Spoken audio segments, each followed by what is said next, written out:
Well, hello. Welcome once again to the Double M Farm.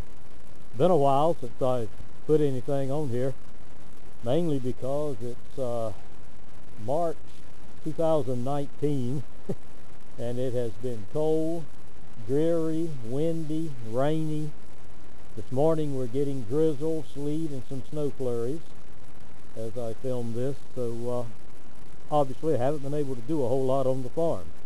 But if you have watched any of my previous videos, you know I flirted with a longer tongue on the Harbor Freight trencher and had to take it off because it was digging into the dirt. This is what I had. This is, of course, where the original trailer hitch connects to the trencher. And what I had done is I took it off, and this is a standard 2-inch reese hitch receiver tube that I put on there and drilled out and bolted it on so that I could then put the trailer hitch on the end of it, and it towed better that way.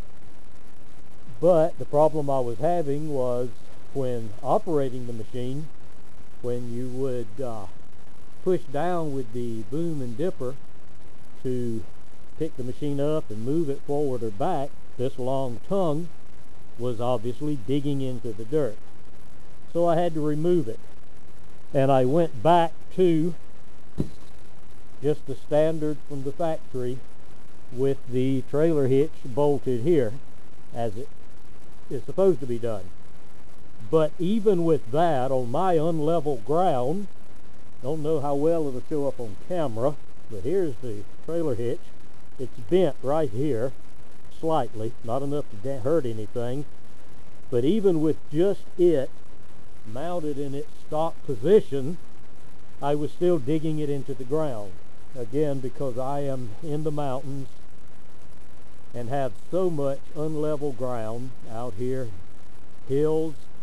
Just about anywhere I dig, I'm burying that thing in the ground because I crawl it all over this farm. It's like a little spider. It just goes everywhere on my farm. But I finally came up with a solution. I found out that the inside of this stock tongue is 1 5/8. Well, guess what? A reese receiver tube for a 1¼ inch reese hitch is 1 5/8.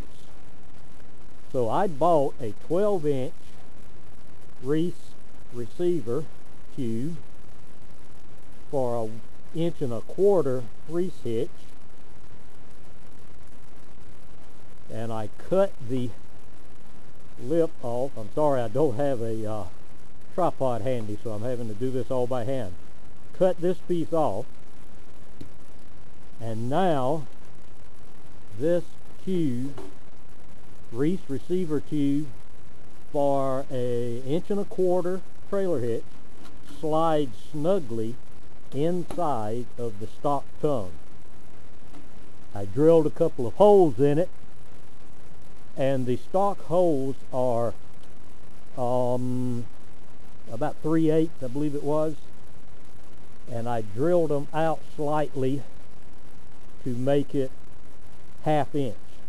Got me a couple of grade 8 1/2 inch pins that I can put on here, and there you go. I now have an extended tongue that tows better, and when I get to a dig site, I just pull the pins and remove the tongue, or excuse me, remove the trailer hitch. So now it's like this when I'm digging. Worst thing that'll happen is I get a little bit of dirt in that tube when I'm crawling around on some of these mountains. So there you go. It worked out great. I took this receiver tube, again, cut the little cap piece off of the end of it, It was welded on two sides. Let me find it. There we go. Get it on camera. And I just cut it and removed it. The stock trailer hitch is slightly larger. This, as I told you, measures 1 5/8. This is almost 2 inches inside here. So I just used some washers as spacers, drilled this tube out, put the 2 bolts in. You could weld it on, but I wanted to bolt it on so that I could replace it if I ever damaged it. As you can see, as I was talking about, it's got a little bend in it right there where I had hit the ground with it. So now I don't ever have to worry about doing that again. I just remove it. So it's bolted on to the tube and it's now removable. Drilled the 2 holes there to line up. Slide it in and pin it. Let's see. Slide it in and pin it, he said. As he does this with one hand.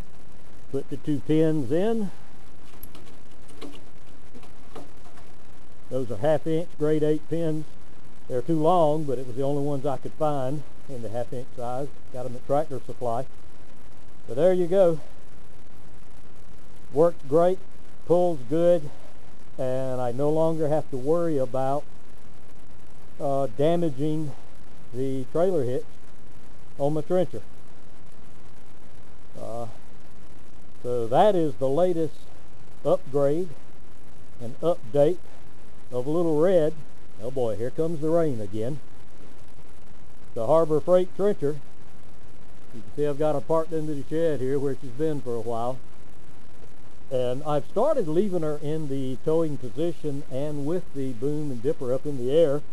I have all the locking pins in place so that I can just hook up to it and go. You can see the locking pin there. That's locked, and then there's a locking pin at the bucket there. If you leave yours up in the air, any backhoe for that matter, please make sure it's locked. If the grandbaby was to climb up here and those pins weren't in place and he happened to lean against one of these and release the pressure, that boom is going to the ground rapidly, and if anyone's standing there, it'll crush them. So as a safety note, make sure that if you do have it up in the air while storing, that you have it pinned so that you don't have to go to your children's funeral. Boy, it's starting to rain hard, so I'm going to get out of here even though I'm under the shed. The wind's blowing. So there you go. That's the way it's working. That's how it's working. It's working great. Turned out to be a nice little addition and a good way to keep dirt and crap from getting up in your trailer hitch when you're using it. And pulls fantastic. The 1 1/4 reese tongue, reese cube measures 1 5/8 on the outside and slides snugly inside that stock tongue and just works fantastic. So there you go. Another update on Little Red. She's doing good. Everything's working fine. Nothing's broken. She has really done a good job for me. And I appreciate you visiting us here on the Double M Farm, and we'll talk to you again real soon.